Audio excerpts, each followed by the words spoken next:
पूरा बाजार खोजनी, पूरा परचून दुकान छान मार देनी, लेकिन फुल्की जी वो क्रीमो ना मिले।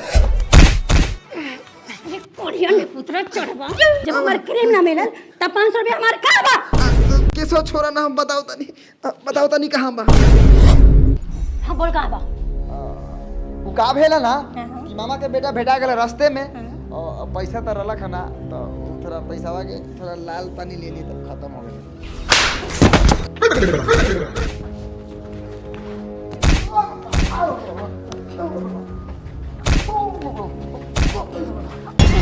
रुक बड़े बाबा, अभी तोरा बाप के फोन लगा तानी और देखा तानी तो हमार 500 रुपए कैसे ना देता रे। रुक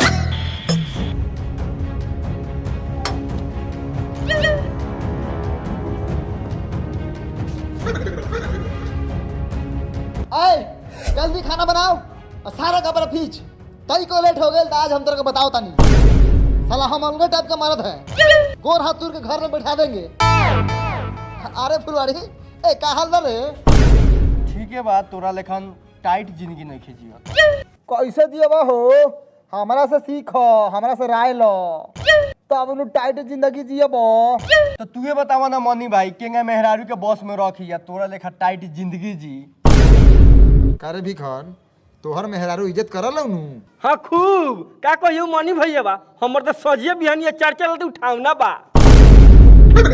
देख मर्द वाला जिंदगी जिए के हो तो हमारा से सीख। हम तोरा के एगो टिप्स बताओ। मेहरारू के खूब प्यार सारा मोसन को प्यार नहीं करे के कि साले साले लाइने लगा रहे। मेहरारू के खूब प्यार कर, यानी खूब मान, खूब प्यार कर, खूब मान, खूब दुलार और खूब हचार। लाते मुके चपले जूते जाथी मिले ताथी से। कुछो से ईंटा मिल जाई तो भूसरे के कपार फाड़ देम। रे साला कपार ना फरियही न तो ओकर बापो भैया तोहर गांड फाड़ देतौ। अब भैया तू अपने मेहरुआ के मारलस कि ना? मारी ले, इतना मार ले के मारते मारते बुखार लगा दिले, भले दवाई खियाई ले। अभी तो मार के आवता नहीं, इतना मार मरनी है कि वो जाना से तो रो यहाँ बैठ के अड्डाबाजी करा तारे और वहाँ कपड़ा का तोर बाप फेंचे। अब खींच दे हम। का फेंचबे? अभी खींचाओ। आप के बाप। ए तो नहीं कथे हो रे? कथे हो? भाग रे साला, ये सब बोनिए तो हमनिए के मेहरारू बाटे। बॉस के हचारा ले, लेकिन तोइका वइका मानो दान करले।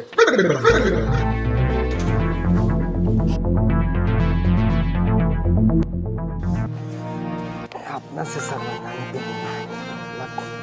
पारा जैसन हो जाए। उठाओ ना रे गोरुआ। माई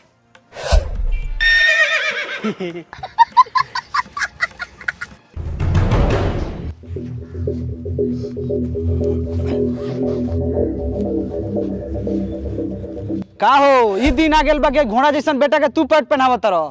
यही के चढ़ावा मुड़ी पर फुलवारी बाई, ये मुड़िया पर चढ़ के मुती तब बुझाई। रे सरवा, हम अपने बाप के इकलौता लइका बानी, मुड़ी पर चढ़ के मुती चाहे एकरा मुंह में मुती। तू सरवा बीच में बोले वाला कौन बाड़े रे? जा साले, हमरा घर के लइका ना रहल न तो नट्टी पर ला दे के गलगला देती। बोला तू बोला, जब लागम देंग महतारी तारे सुनाई का एगो निमन का से माई ए माई। ए साला कथियो डाइन के बोला बता रे, जैसन बारो वैसन कहत हौ। कथी भेलौ रे? देख ना उ सरवा दूरा पाके बुराई करता। कौन नी पुत्र हमरा बेटा के बोलता रे, ओ कोनिया के मुंहे तक झोकार दे हम। नानू कुछ बोले तू काहे आइलुआ? तू मजाक नु करत लइया, हम तो जाते रहनियो बोले, लेकिन बौगा माने करलक ना बेटा। हम झाट मना कइले ह ना रे माई, और मौगा लेखन सुनत लेबा, ओकरे पास लड़त लेबा ह। ई मगवा नानू कुछ बोली, एके गो हमर लइका बा, कोनो कोनी आवत त कौवा लेके ठोकरिया के चल जाता। ई कह के हम तेज तरह करनी के अपन देह हाथ चलनी त इतना सुंदर लइका पैदा कर देनी, ना त एक कोनिया से एगो झिंगा के झाट उखड़ी। ओ भोसरो इतना ना सुंदर बाकी सर्वनेउर के औलाद लागल है। कुछ कहनी है का? ना हम कहला तो रहे कुछ कही, कुछ बोल के हमरा कोनो घर से निकले के बाद। माई रे, पापा का कह दियो घर में एसी लगवा देवेला, बहुत गर्मी लगता है। 3 गो पूस बीत गेल हमर गामछा के हवा खात आ तू से रहू एसी में सुतबा। करा के लइका का रे भरुआ बा, तू अपने खाना लेखा में लइका के बुझलिस का रे? लइका हमर को अंदर काट के घर में एसी लागे के चाहिए तो लागे के चाहिए, बोले उतार लंग के चरखटवा बेचा जाओ। हां भोसरो, जब से तोरा शादी करी तब से 3 बीघा हाथे बेचा रही बाटे, अइयो बेच दे। ऐसे तरवा के खोज करवाओ सरवा के खोज करवाओ। तू दोगला हमार लड़का पे हाथ उठा देले वो तू जो तक खेले आ तू दोगला के चल आओ घर में।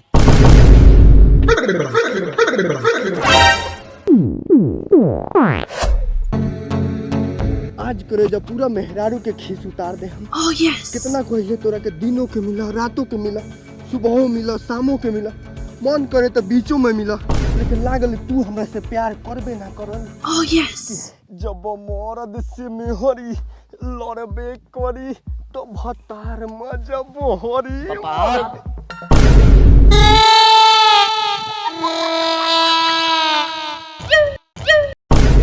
थोड़ा थोड़ा माई के मकई के खेत ऊख के हाई ऊख के खेत घुमावे ले आए रहनी है। माई तो ना रख काहे से कि हम माई तो मोट बा। वो थोड़ा थोड़ा माई के पेट खराब हो गए लोगन वही से पातर लागत लोगन। 1 घंटा में तो पातर ना हो जाई।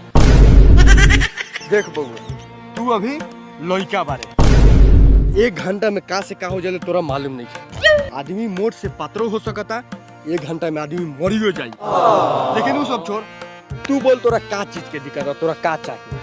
पापा जी हमको रोजाना चाहिए 500 रुपया और 250 खांसी का मीट और लौंडिया बाजी करने के लिए छूट।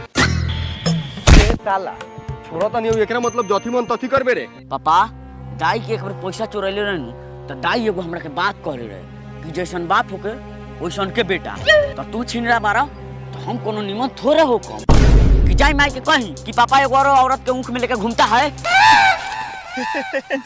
तोरा काथी चाहिए? 500 रुपया 250 ग्राम मीट 2 किलो रोज मीट आई। लेकिन माई से ना बताइए। पापा लौंडियो बाजियो करम। हाँ करिए वो करिए तू तो एगो हमर करे जाकर टुकड़ा वाला, लेकिन माई से ना बताइए। ठीक है।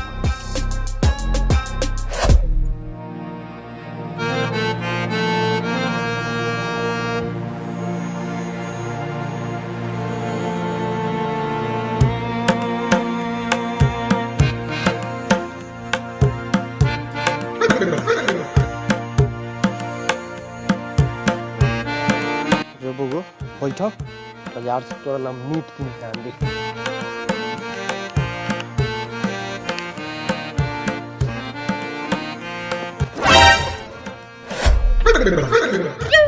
हाँ पैंट में से पैसा कौन चोरेला खा रे? कौन चोरेला खा? तू चोरेली सका रे? हम का जानी रे कोढ़िया देखते में तोरा बापा गार हो एगो तो भरल जे बनियो मुस्मात बना के रखले बारे ना में काजर बना टिकली बना ओठलाली बा ना कान में के बा ना नाक में के बा आ पैसा चल रहती त किने ना रहती। तू नहीं खिस ले तो अपन क्रिया खोता। हां अपन क्रिया तू अपन क्रिया काहे ना खबे? काहे से कि तू तो भोसरी कौवा के जीभ खइले बारे, तू मरे वाला थोड़े बारे। अपना बाप के क्रिया खोता। हे ऊपर वाला ये मोर छरंग नाम लगावत एकरा गान में कोरी फूट जाई कि अगलगी में जड़ के मर जाई। हम अपना बाप के क्रिया खाए कहता नहीं कि हम नहीं खिले ले इना ले तो पैसवा कहां गिर गेल? उठाइए ना। हेलो फुलवारी जी बोल रहे हैं। हाँ आपका ससुर मार के दक्षिण गया। है जोरे दो गली अपना बाप के खा गले मोर गेल रे बापवा। अरे बाप रे बाप बाबूजी ओ बाबूजी एक एगो त हम बाप रलक ई कोनिया क्रिया किया के ओकरो के मुआ दे। रो भसरो तू झूठो के रोवा बाप के त अपना खाइए गेलू। चल बगो रोवा बाप के खा गेल दुगली।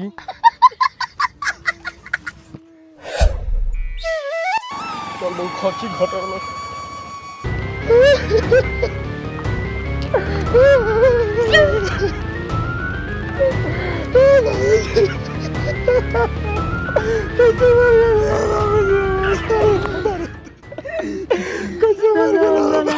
चल गेला सरवा के पानी में पैसे नहीं गए तो कुछ ना दले रे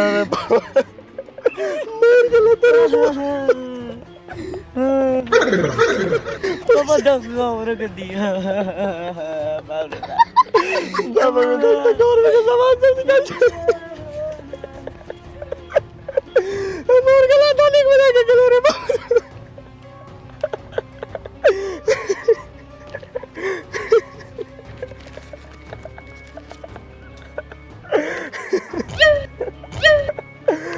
बाप रे लिख दिला रे बाप रे बाबूजी।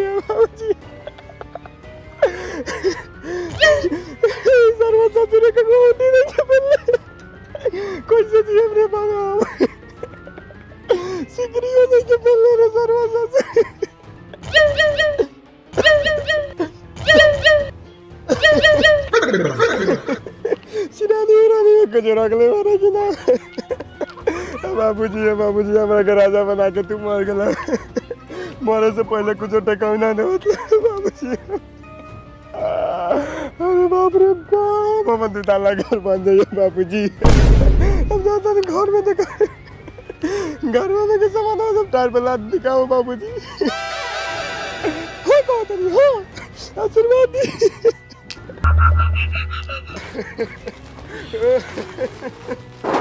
कथी ले ले बउआ पेटी बक्सा सब सामान तो ले ही लेनी हो तू एक बार गहुआ बउआ ले ला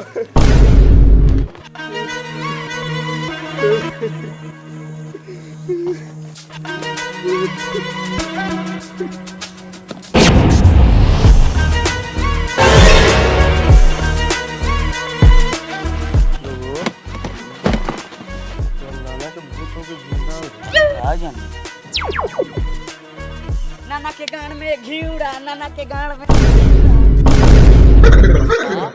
नाना सरवा तो जिंदा हवा सत का बारे भाग रे सरवा ना तो सीधा